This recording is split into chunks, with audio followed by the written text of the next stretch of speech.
This track is Now You're Gone. It's produced by Charles of the Funkors. Most of it is based around this sample, which is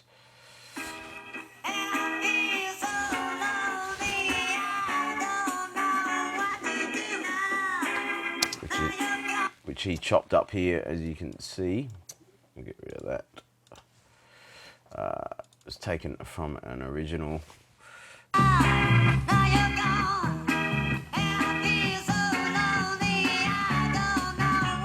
So you can hear the tempo difference he's done there to get that down.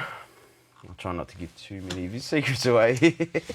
So yeah, he's basically, that's the probably what spawned the idea for him, if I had to guess. From another part of the track, he's pinched a bass line and chucked a filter on it, which sounds like that.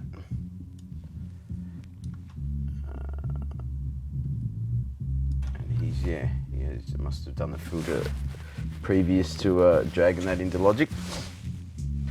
What else is there? In this track there is got all of his drums, which are a kick he calls balls kick. And there's something everyone should know about Charles. He loves extreme EQ. Look at that. He's loves to push the sound that he's looking for with EQ, and it seems to work really well for him. So yeah, here's the drums. We've got, where are we? Some overheads, and crashes. What else we got here? Open hi-hat.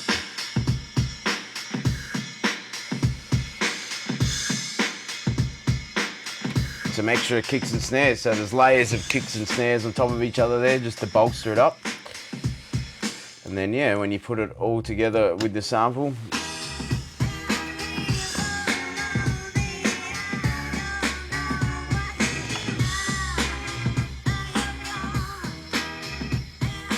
yeah, that's the basics for the instrumental of this track. And then vocally we have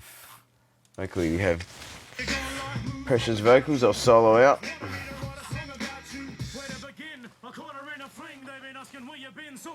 So yeah, in terms of treatment in post, I mainly just run usually an LA2A. Firstly, I EQ the sub out of his voice, usually from 50-60 hertz down, just so it gets rid of any plosives that are left, which I usually already eliminate from the preamp chain.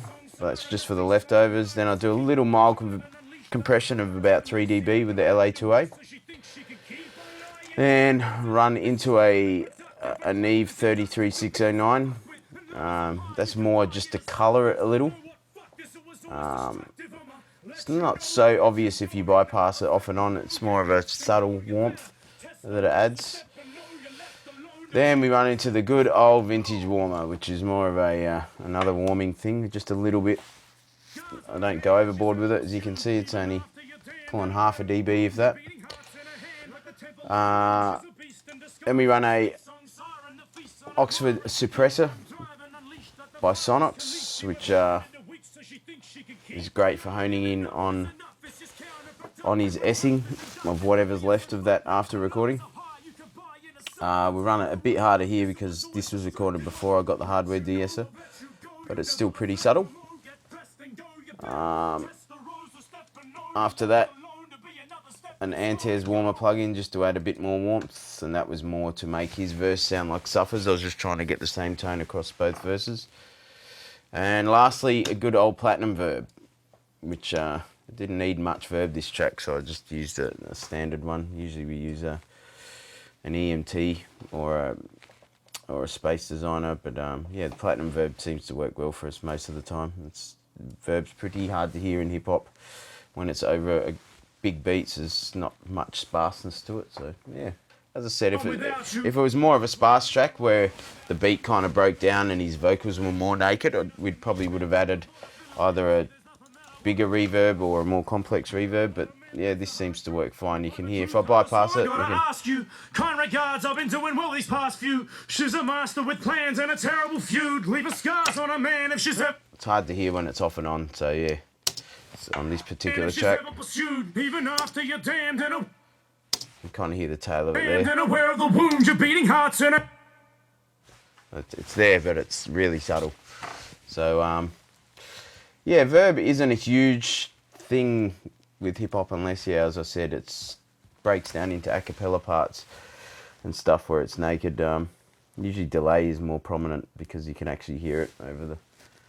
there's so much going on with hip-hop beats that if you switch that off, it'd probably sound a little dry, but you more notice it in headphones than anything, I guess.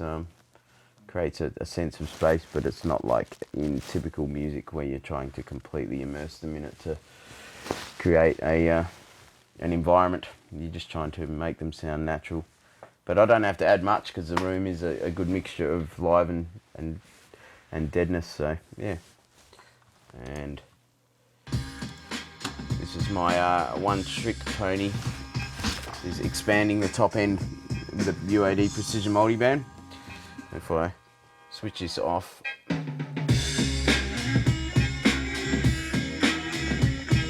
just adds a crispness back to it.